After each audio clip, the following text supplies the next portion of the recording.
My mouth opened automatically. The spoon descended, and a hot, but not burning, swallow poured in.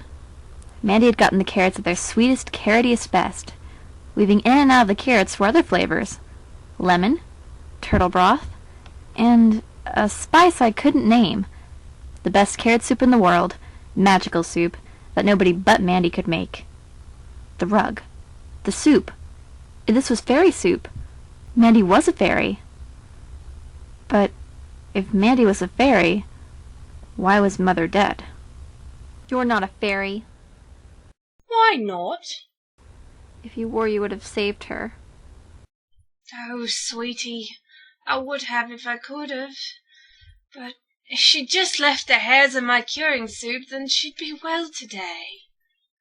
You knew? Why did you let her? I didn't know it till she was too sick. We can't stop dying. I collapsed on the stool next to the stove, sobbing so hard that I couldn't catch my breath. Then Mandy's arms were around me, and I was crying into the ruffles along the neck of her apron, where I'd cried so many times before for smaller reasons. A drop landed on my finger. Mandy was crying too. I was a fairy godmother too. And your grandmother's. I pushed out of Mandy's arms for a new look at her. She couldn't be a fairy. Fairies were thin and young and beautiful. Mandy was as tall as a fairy was supposed to be, but whoever heard of a fairy with frizzy gray hair and 2 chins? Show me. Show you what? That you're a fairy. Disappear or something. I don't have to show you anything, and with the exception of Lucinda, fairies never disappear when other creatures are present. Can you? We can, but we don't. Lucinda is the only one rude enough and stupid enough. Why is it stupid? Because it lets people know you're a fairy. She started to wash the dishes. Help me. Do Nathan and Bertha know? I carried plates to the sink. Know what? You're a fairy. Oh, that again. No one knows but you, and you better keep it a secret. Mandy looked her fiercest. Why? She just scowled. I will, I promise. But why? I'll tell you. People only like the ideas of fairies. When they bump into a particular realist corn fairy, there's always trouble. You dry. Why? Because the dishes are wet, that's why. She saw my surprised face. Oh, why is there trouble? 2 reasons mostly. People know we can do magic, so people want us to solve their problems for them. When we don't, they get mad. The other reason is, we're immortal. That also makes them mad. Lady wouldn't speak to me for a week after her father died. Why doesn't Lucinda care if people know she's a fairy? She likes for them to know, the fool. She wants them to thank her when she gives them one of her awful gifts. Are they always awful? Always. They are always awful. But some people are delighted to have a gift from a fairy, even if it makes them miserable. Why did Mother know you were a fairy? Why do I know? All the Eleanor line are friends of the fairies. You have fairy blood in you. Fairy blood? Can I do magic? Shall I live forever? Would Mother have if she hadn't gotten sick? Are there many friends of the fairies? Very few. You're the only one left in Kyria. And oh, love, you can't do magic, or live forever. It's only a drop of fairy blood. But there's one way it's already started to show. Your feet haven't grown in a few years, I'll warrant. None of me's grown in a few years. The rest of you will soon enough, but you'll have fairy feet like your mother did. Mandy lifted the hem of her skirt and 5 petticoats to reveal feet that were no longer than mine. We're too tall for our feet. It's the only thing we can't change by magic. Our men stuff their shoes so no one can tell, and we ladies hide 'em under our skirts. I stuck my foot out of my gown. Tiny feet were fashionable, but would they make me even clumsier as I grew taller? Would I be able to keep my balance? Could you make my feet grow if you wanted to? Or... I searched for another miracle. Then I noticed the rain pelting against the window. Could you stop the rain? Mandy nodded. Do it! Please do it! Why would I want to? For me. I want to see magic. Big magic.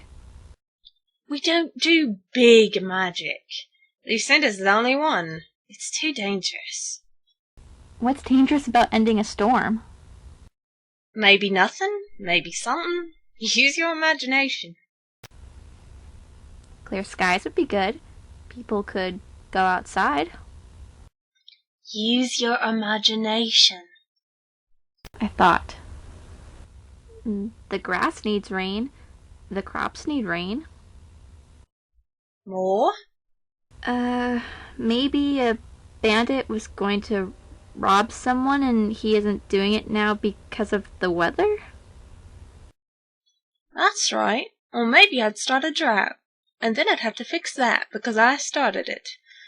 And then maybe the rain I sent might knock a branch off a tree and smash the roof of a house. And then I'd have to fix that too. That wouldn't be your fault. The owner should have built a stronger roof. Maybe. Maybe not. Or maybe I'd cause a flood and people would be killed. That's the problem with big magic. I only do little magic.